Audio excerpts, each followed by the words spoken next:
సంజయ్ వాళ్ళ కారు చెడిపోయి రోడ్లో మధ్యలో అయితే ఆగుతూ ఉంటారు. ఇక అటుగా వచ్చిన బాలు అయితే మౌనిక అలా ఉంది అని అయితే చూస్తూ అక్కడికి వెళ్తూ ఉంటాడు. ఇక సంజయ్ అయితే కార్‌ని రిపేర్ చేయడానికి అయితే ట్రై చేస్తూ ఉంటాడు. ఇక మౌనిక దగ్గరికి బాలు వచ్చి ఏంటి అనైతే చూస్తూ ఉంటాడు. ఇంజిన్ బాగా పాడైపోయింది, తుప్పు పట్టేసింది, ఇంజిన్ పనిచేయదేమో అనైతే చెక్ చేస్తూ చెప్తూ ఉంటాడు. అలా బాలు ఇంజిన్ చెక్ చేసి చెప్పేసరికి ఇంజిన్ రిపేర్ అవ్వడానికి చాలా టైం పడుతుంది కదా, ఈలోపు నా కార్‌లో రండి దించేస్తాను అని అంటూ ఉంటాడు బాలు. అలా అనేసరికి నేను రాను, నువ్వే వెళ్ళు అని మౌనిక అని అంటూ ఉంటాడు.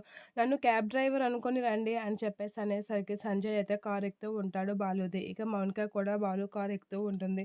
అలా వాళ్ళిద్దరూ కార్ ఎక్కగానే వదిన కోసం ఇవి తీసుకున్నానమ్మా, ఎలా ఉన్నాయో చెప్పు అని బాలు అయితే అంటూ ఉంటాడు. ఇక మౌనిక అలా చూసేసరికి మౌనిక దగ్గర అయితే తీసుకుంటూ ఉంటాడు సంజయ్. ఏంటి పుస్తులు కూడా లేవా, పసుపు కొమ్ము కట్టుకొని ఉంటుందా, ఏం మనసువో ఏంటో, భార్యకి ఇప్పటి వరకు పుస్తులు కూడా కొనలేదు అని చెప్పేసి సంజయ్ అయితే ఎగతాళి చేస్తూ ఉంటాడు బాలుని. ఇక బాలు అయితే ఏం పట్టించుకోకుండా అలా చూస్తూ ఉంటాడు. మౌనిక కొంచెం ఫీల్ అవుతూ ఉంటుంది సంజయ్ మాటలకి. ఇక వాళ్ళనైతే వాళ్ళ ఇంటి దగ్గర దించేస్తూ ఉంటాడు బాలు. ఇక సంజయ్ అయితే ఏం పట్టనట్లుగా వెళ్ళిపోతూ ఉంటాడు. అలా వెళ్ళిపోయేసరికి అమ్మ, ఇది నిజం చెప్పు, ఈ దెబ్బ వాడే చేశాడు కదా అని అయితే బాలు అడుగుతూ ఉంటాడు. ఇక మౌనిక ఏం చెప్పకుండా అలా చూస్తూ ఉంటుంది.